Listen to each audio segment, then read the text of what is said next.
Mateus nunca imaginó que aquella mañana de febrero cambiaría su vida para siempre. El sol apenas comenzaba a asomar por las montañas cuando salió de su casa con el machete en mano, listo para limpiar el terreno cerca del arroyo. Había comprado esa propiedad hacía 2 años, con todo el dinero que había ahorrado trabajando en la construcción. 30 hectáreas de tierra pedregosa en las afueras de un pueblo que ni siquiera tenía nombre en los mapas. Sus vecinos se habían reído de él. Decían que había tirado su dinero en un lugar donde ni las cabras querían pastar. Pero Mateus era terco. Soñaba con criar ganado, tal vez plantar algunos árboles frutales. Su esposa Dalva lo apoyaba, aunque los dos sabían que sería difícil. Los primeros meses habían sido agotadores. Limpiaron arbustos, repararon cercas, construyeron un pequeño cobertizo, y poco a poco, la tierra comenzó a revelar su carácter. No era fértil, pero tenía agua, y eso, en aquella región seca, valía oro. Aquella mañana, Mateus caminaba siguiendo el sonido del arroyo cuando Trovão, su perro pastor alemán, comenzó a comportarse de manera extraña. El animal corría en círculos, ladraba hacia el este, y luego regresaba a empujarlo con el hocico. Mateus conocía bien a su compañero. Trovão no era de los que ladraban sin razón. «Vamos, muchacho, ¿qué encontraste?» Siguió al perro por una zona que nunca había explorado a fondo. Era una parte de la propiedad donde los árboles crecían más densos y el suelo estaba cubierto de helechos y rocas sueltas. A medida que avanzaban, notó algo que no encajaba. Las ramas de varios árboles estaban rotas a la misma altura, como si algo enorme hubiera pasado por ahí. Y entonces lo vio. Entre los árboles, medio oculta por la vegetación, había una aeronave pequeña. El fuselaje estaba destrozado, la cola doblada en un ángulo imposible. El metal brillaba bajo la luz filtrada del bosque, todavía relativamente limpio a pesar del impacto. Mateus sintió que el corazón se le aceleraba. Esto no era un accidente viejo. La maleza alrededor estaba aplastada, las marcas en la tierra eran recientes. Se acercó con cuidado, el machete apretado en la mano. La puerta lateral de la aeronave estaba abierta, colgando de una sola bisagra. Asomó la cabeza. El interior estaba vacío, pero no naturalmente vacío. Alguien había sacado los asientos, había arrancado paneles de las paredes. El piso estaba limpio, demasiado limpio para un accidente, y entonces vio las marcas de arrastre en el suelo, huellas de botas que llevaban hacia afuera. Alguien ya estuvo aquí. Mateus salió de la cabina y observó los alrededores con más atención. A unos metros, entre los arbustos, vio algo que le heló la sangre. 3 cajas de metal, del tipo que se usa en hospitales o laboratorios, apiladas una sobre otra. Estaban parcialmente cubiertas con ramas, como si alguien hubiera intentado ocultarlas rápidamente. Se acercó y jaló las ramas. Las cajas tenían candados, pero uno de ellos estaba roto. Abrió la primera caja con manos temblorosas. Dentro había docenas de frascos de vidrio, cada uno etiquetado con códigos alfanuméricos y fechas. Los líquidos dentro variaban en color, desde transparente hasta ámbar oscuro. Algunos tenían sellos de laboratorios que Mateus no reconocía. Nombres en inglés, números de lote. Su instinto le decía que esto no era medicamento común. Abrió la segunda caja. Esta contenía documentos. Montones de carpetas de manila con fotografías engrapadas. Tomó una y sintió que el estómago se le revolvía. Era la foto de un niño no mayor de 7 años con los ojos asustados. Junto a la imagen había una hoja llena de datos médicos. Peso, altura, tipo de sangre. Y al final, una fecha y un código. Mateus abrió otra carpeta, otra niña, otro código, otro conjunto de datos clínicos. Dios mío, ¿qué es esto? Sus manos temblaban mientras revisaba más carpetas.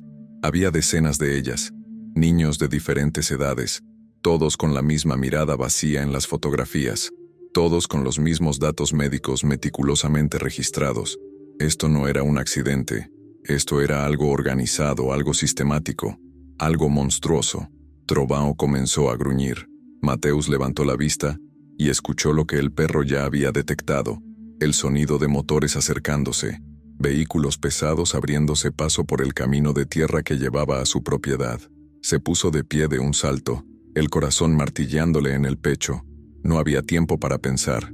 Agarró una de las carpetas, la metió dentro de su camisa y corrió hacia Trovão. «Ve a buscar al sargento Raúl, muchacho. ¡Corre!». El perro lo miró por un segundo, como si entendiera la gravedad del momento, y salió disparado hacia el pueblo. Mateus sabía que Raúl vivía a poco más de 2 kilómetros, al otro lado de la colina. Si Trovão corría sin detenerse, llegaría en 10 minutos. Pero 10 minutos podían ser una eternidad.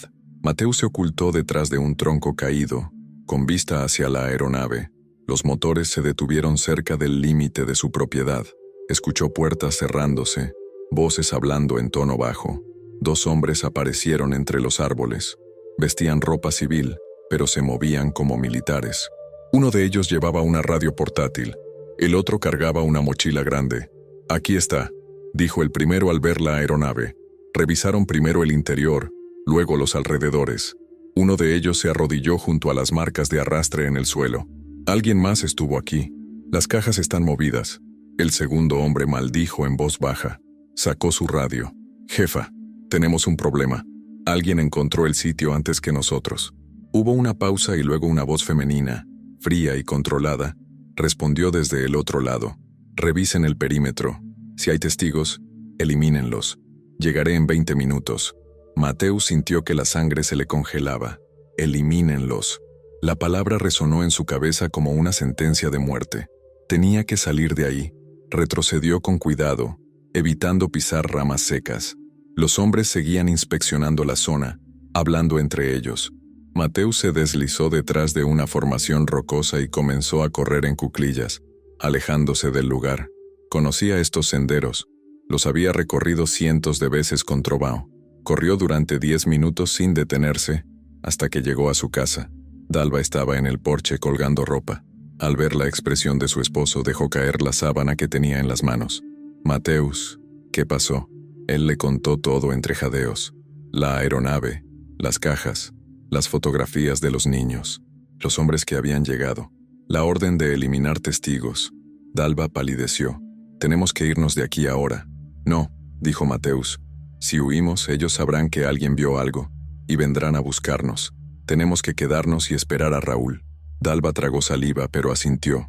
Mateus sacó la carpeta de debajo de su camisa y la escondió dentro de una lata de galletas en la cocina.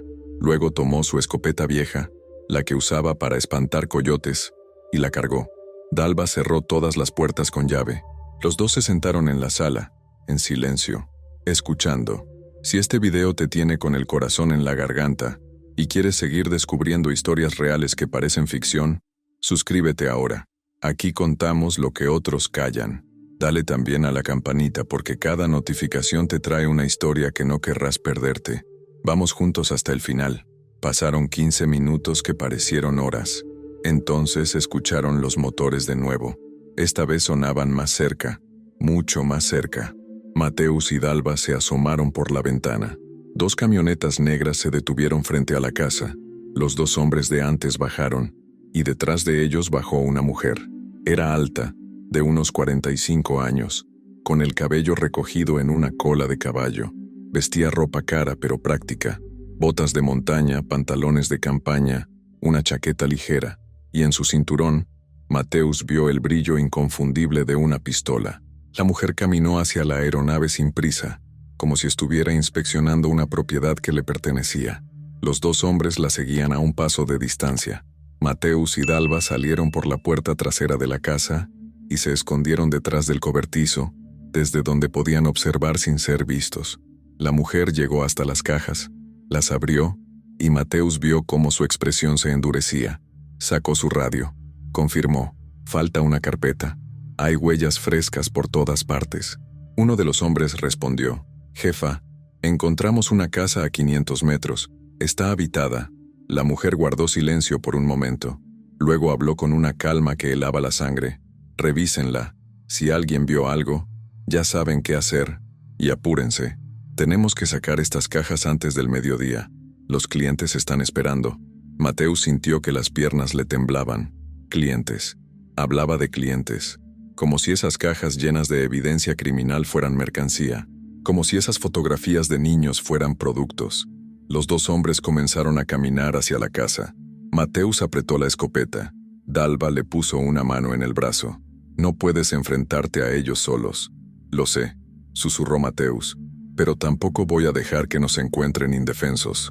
Los hombres llegaron a la puerta principal y tocaron. Nadie respondió. Uno de ellos probó la manija, cerrada. Intercambiaron una mirada, y uno de ellos sacó una herramienta del cinturón. Estaban a punto de forzar la cerradura cuando se escuchó un ladrido feroz. Trovão apareció corriendo por el sendero, con el sargento Raúl siguiéndolo de cerca. Raúl era un hombre de 50 y tantos años, exmilitar, ahora encargado de la seguridad en el pueblo. Llevaba su uniforme reglamentario y su arma al cinto. Al ver a los dos hombres junto a la puerta, se detuvo, y su mano se movió instintivamente hacia su pistola. «Buenos días, señores. ¿Puedo saber qué están haciendo en propiedad privada?» Los dos hombres se dieron la vuelta sorprendidos. Uno de ellos intentó sonreír. «Solo estábamos buscando al dueño. Queríamos preguntarle sobre un asunto». Raúl los observó con ojos entrenados. Notó las botas de montaña, la ropa táctica, el bulto bajo las chaquetas. Estos no eran visitantes comunes, pues el dueño soy yo, amigo, y no recuerdo haber invitado a nadie. Mateus había salido de su escondite al escuchar la voz de Raúl. Corrió hacia él con Dalva detrás. «Sargento, gracias a Dios llegó. Estos hombres son parte de algo muy grave. Hay una aeronave caída en mi propiedad, y lo que traía adentro». No terminó la frase porque en ese momento la mujer apareció entre los árboles. Al ver a Raúl, su expresión cambió. Ya no era la fría profesional. Ahora había peligro en sus ojos. «Sargento, qué sorpresa. Esto es solo un malentendido. Trabajamos para una compañía privada de recuperación de aeronaves. Tenemos todos los permisos». Raúl no se movió. «Entonces no tendrán problema en mostrarme esos permisos. Y también en explicarme qué hacen en propiedad privada sin autorización del dueño». La mujer intercambió una mirada con sus dos hombres. Había tensión en el aire, como electricidad antes de una tormenta. Mateus vio que uno de los hombres movía la mano hacia su costado. Raúl también lo vio. «No lo haga, amigo. Ya llamé refuerzos. Llegarán en 5 minutos. Y si saca esa arma, esto se va a complicar mucho para usted». Era mentira. Raúl no había llamado a nadie, pero su voz sonaba tan segura que la mujer dudó. Pasaron 5 segundos que parecieron eternos. Luego ella levantó una mano. «Tranquilos. No queremos problemas.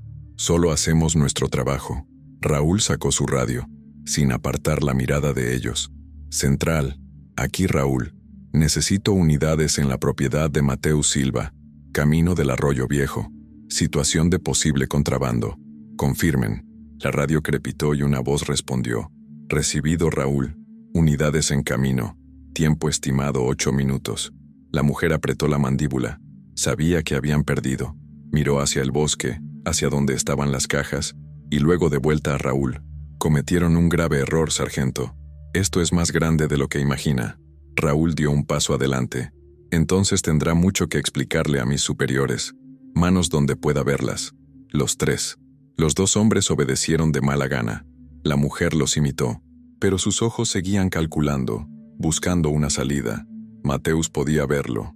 Esta mujer no era de las que se rendían fácilmente. ¿Alguna vez has visto una historia donde los verdaderos héroes no usan capa? Mateus y Dalva son prueba de que el coraje se encuentra en los lugares más inesperados. Si esta historia te está impactando, suscríbete a este canal. Aquí no inventamos dramas. Contamos realidades que necesitan ser escuchadas. Y activa la campanita, porque cada semana traemos casos que te dejarán sin aliento. No te quedes afuera de esta comunidad.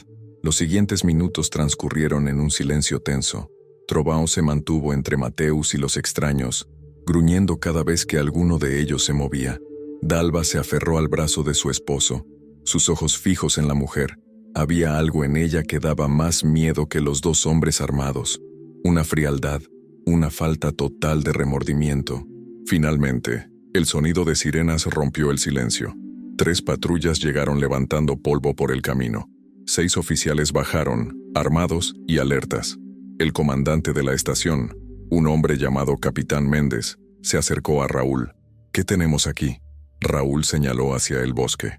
«Hay una aeronave caída allá atrás, y estos 3 estaban intentando llevarse evidencia del lugar. El propietario encontró cajas con material que parece ser de laboratorio. y fotografías de niños con datos médicos. El capitán Méndez frunció el ceño. Miró a la mujer. Identificación. Ella sacó lentamente una billetera de su bolsillo y le entregó una credencial. Méndez la revisó y su expresión se endureció. Doctora Adriana Villarreal. Trabaja para Laboratorios Fénix. Interesante. ¿Y qué hace una doctora de un laboratorio privado recuperando una aeronave caída en terreno ajeno? Adriana no respondió. Méndez se volvió hacia sus oficiales. Espósenlos a los tres y revisen esa aeronave. Quiero fotografías de todo. Y esas cajas que nadie las toque hasta que llegue el equipo de evidencias. Mientras los oficiales esposaban a Adriana y a sus hombres, Mateus se acercó al capitán. Capitán, yo saqué una de las carpetas. Está en mi casa. Pensé que si ellos se llevaban todo, no habría pruebas. Méndez asintió. Hizo bien. Muéstremela. Mateus entró a su casa, sacó la lata de galletas y le entregó la carpeta al capitán. Méndez la abrió y su rostro palideció al ver las fotografías. Pasó las hojas lentamente, leyendo los datos médicos. Cuando terminó, cerró la carpeta y miró directamente a Adriana. Doctora, creo que tiene muchas cosas que explicar y espero por su bien que tenga un muy buen abogado. Adriana sonrió, pero no había humor en su expresión. Ustedes no tienen idea de lo que acaban de hacer. Esto va mucho más allá de un simple crimen local. Hay gente muy poderosa involucrada, gente que no les gustará que interfieran. Méndez no se inmutó. Entonces tendrán que venir a explicarse también. Llévenselos. Los tres fueron subidos a las patrullas. Mientras las puertas se cerraban, Adriana miró a Mateus por última vez. No era una mirada de odio, era una mirada de advertencia, como si dijera, esto no termina aquí. Las patrullas se alejaron. Raúl le puso una mano en el hombro a Mateus. Tienes mucho coraje, amigo. Lo que hiciste hoy salvó muchas vidas. Lo sé. Mateus asintió, pero no se sentía como un héroe. Se sentía cansado, asustado y confundido. Dalva lo abrazó. Se acabó, susurró ella. No, mi amor, respondió Mateus en voz baja. Creo que esto apenas comienza. Y tenía razón. Las siguientes semanas fueron un torbellino. El caso de la aeronave caída se convirtió en noticia nacional. Las autoridades federales se hicieron cargo de la investigación. Un equipo de la policía judicial llegó a la propiedad de Mateus y pasó días revisando cada centímetro del sitio del accidente. Las 3 cajas fueron llevadas a un laboratorio forense en la capital del estado.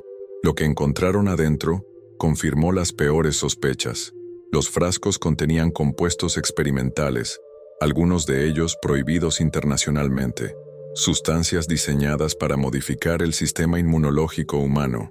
Pero lo más perturbador eran los documentos. Las carpetas no solo contenían fotografías y datos médicos de niños, también incluían reportes de seguimiento, gráficas de respuesta a tratamientos y registros de efectos secundarios. Estos niños habían sido usados como sujetos de prueba. La investigación creció como una avalancha. Rastrearon los números de lote de los frascos y descubrieron que provenían de 3 laboratorios clandestinos, distribuidos en diferentes estados. Rastrearon los códigos en las carpetas y encontraron que correspondían a orfanatos, casas de acogida y albergues para niños migrantes, lugares donde nadie preguntaba demasiado cuando un niño desaparecía. Adriana Villarreal, la mujer que habían arrestado, era solo una pieza de una red mucho más grande. Durante su interrogatorio, se negó a hablar durante horas, pero cuando los investigadores le mostraron las fotografías de los niños, uno por uno, algo en ella se quebró. Tal vez un último vestigio de humanidad, tal vez solo el cálculo de que cooperar podría reducir su sentencia. Comenzó a hablar, reveló nombres, doctores que trabajaban en hospitales públicos y que, en secreto, reclutaban sujetos de prueba, funcionarios de servicios sociales que falsificaban documentos para que los niños desaparecieran del sistema, empresarios que financiaban la operación a cambio de acceso exclusivo a los resultados de los experimentos. Y en el centro de todo, un hombre al que solo llamaban el director. Un científico brillante que había sido expulsado de la comunidad médica internacional por violaciones éticas, pero que había encontrado financiamiento en el mercado negro. La aeronave que Mateus encontró no había caído por accidente. Había sido saboteada. Uno de los pilotos, atormentado por lo que transportaba, había intentado desviarse de la ruta y estrellar el avión antes de entregar la carga. Había muerto en el impacto. La otra persona a bordo, un guardia de seguridad, había sobrevivido el tiempo suficiente para caminar hasta la carretera y pedir ayuda, pero murió antes de que llegara. Su cuerpo fue encontrado semanas después, ya identificado gracias a las investigaciones. Con la información proporcionada por Adriana, las autoridades lanzaron una operación coordinada, 23 arrestos en una sola semana. Doctores, enfermeras, funcionarios públicos, gente que había jurado proteger a los más vulnerables y que, en cambio, los había convertido en mercancía. Los laboratorios clandestinos fueron clausurados. Las instalaciones contenían equipos médicos de última generación, junto con celdas improvisadas donde mantenían a los niños. Y lo más importante, encontraron a los niños. No a todos. Algunos habían sido trasladados a otros países. Algunos, trágicamente, ya no estaban vivos, pero rescataron a 47 niños de las fotografías. 47 vidas que fueron arrancadas del infierno, gracias a que un hombre humilde decidió investigar un ruido extraño en su propiedad. El director nunca fue capturado. Desapareció antes de que las autoridades llegaran a su ubicación. Algunos dicen que huyó a Sudamérica. Otros creen que fue eliminado por sus propios financiadores para evitar que hablara. Lo único seguro es que su imperio de horror fue destruido. 6 meses después del descubrimiento, Mateus y Dalva fueron invitados a una ceremonia en la capital del estado. El gobernador les entregó una medalla de honor civil. Los llamó héroes. Mateus se sintió incómodo con toda la atención. Él solo había hecho lo correcto. Pero cuando vio a algunos de los niños rescatados, ahora en hogares de acogida seguros, sonriendo y jugando, entendió por qué importaba. Una niña de 8 años, una de las que aparecía en las carpetas, se acercó a él después de la ceremonia. Le entregó un dibujo que había hecho. Era un perro pastor alemán junto a un hombre con un machete. Debajo había escrito con letras torcidas: «Gracias por salvarme». Mateus se arrodilló frente a ella con los ojos llenos de lágrimas. «No tienes nada que agradecer, pequeña. Tú eres muy valiente». La niña lo abrazó. Y en ese momento, todo el miedo, todo el estrés, todo el peligro que había enfrentado, valió la pena. Llegamos al final de esta historia real, que nos recuerda que el bien existe, aunque a veces esté escondido en los rincones más humildes. Si este relato te conmovió, si sentiste cada segundo de tensión como si estuvieras ahí con Mateus y Dalva, entonces ya eres parte de esta familia. Dale like a este video para que más personas lo vean. Compártelo con alguien que necesite creer en la justicia. Suscríbete y activa las notificaciones, porque cada historia que traemos aquí tiene el poder de cambiar algo dentro de ti. Nos vemos en el próximo relato. Recuerda que hasta en los lugares más olvidados, la valentía puede brillar más fuerte que el sol. Hasta pronto. Mateus regresó a su rancho con Dalva y con Trovão. La vida volvió lentamente a la normalidad, pero las cosas habían cambiado. Los vecinos que antes se burlaban de él ahora lo saludaban con respeto. Su propiedad, antes olvidada, ahora era conocida como el lugar donde comenzó el desmantelamiento de una de las redes criminales más oscuras del país. Mateus nunca buscó fama, rechazó entrevistas de televisión y ofertas de libros, pero sí aceptó algo. El gobernador, impresionado por su coraje, le ofreció un puesto como asesor en un programa estatal de protección infantil. Mateus aceptó, no porque quisiera un salario mejor, lo hizo porque sabía que su experiencia, su instinto, podría ayudar a otros niños. Dalva también se involucró. Comenzó a trabajar con una organización que rehabilitaba a víctimas de trata y experimentos ilegales. Su calidez y paciencia ayudaban a los niños rescatados a volver a confiar en los adultos. Se convirtió en una figura materna para muchos de ellos. Y Trovão, el perro que había corrido a buscar ayuda en el momento más crítico, se volvió famoso también. Las autoridades lo entrenaron formalmente y se convirtió en parte de un programa de perros de búsqueda y rescate. Ayudó a encontrar personas perdidas en las montañas. Participó en operativos contra el tráfico de personas. Y siempre, al final del día, regresaba a casa con Mateus. La aeronave fue removida de la propiedad de Mateus y llevada a un hangar de evidencias. Pero el lugar donde había caído se convirtió en algo diferente. Mateusz decidió plantar árboles allí, 47 árboles, uno por cada niño rescatado, y junto a ellos colocó una placa de piedra con una inscripción simple: aquí comenzó su libertad. Años después, cuando los árboles crecieron y el bosque cubrió las cicatrices del impacto, la gente del pueblo llevaba a sus hijos a caminar por ese sendero. Les contaban la historia de Mateusz, el hombre que compró una tierra que nadie quería y que, sin saberlo, estaba destinado a cambiar el curso de muchas vidas. Porque a veces, los héroes no son los que buscan la aventura, son los que, enfrentados a la oscuridad, deciden encender una luz.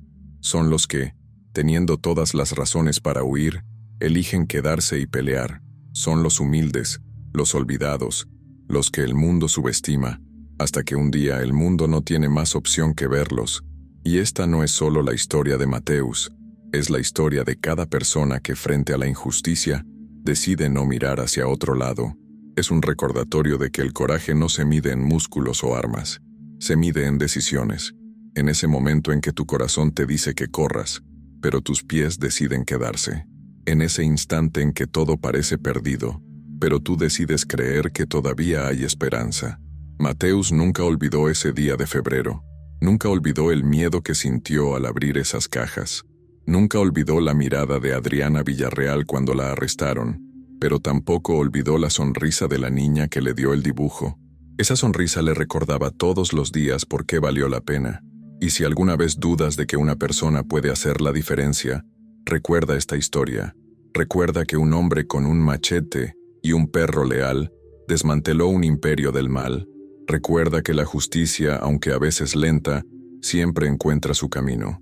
Y recuerda que tú, donde sea que estés, también tienes el poder de cambiar algo. Tal vez no salvarás a 47 niños, pero tal vez salvarás a uno. Y para ese uno tú serás todo. Porque al final, eso es lo que importa. No cuántos te aplauden, sino cuántos, gracias a ti, pueden volver a sonreír.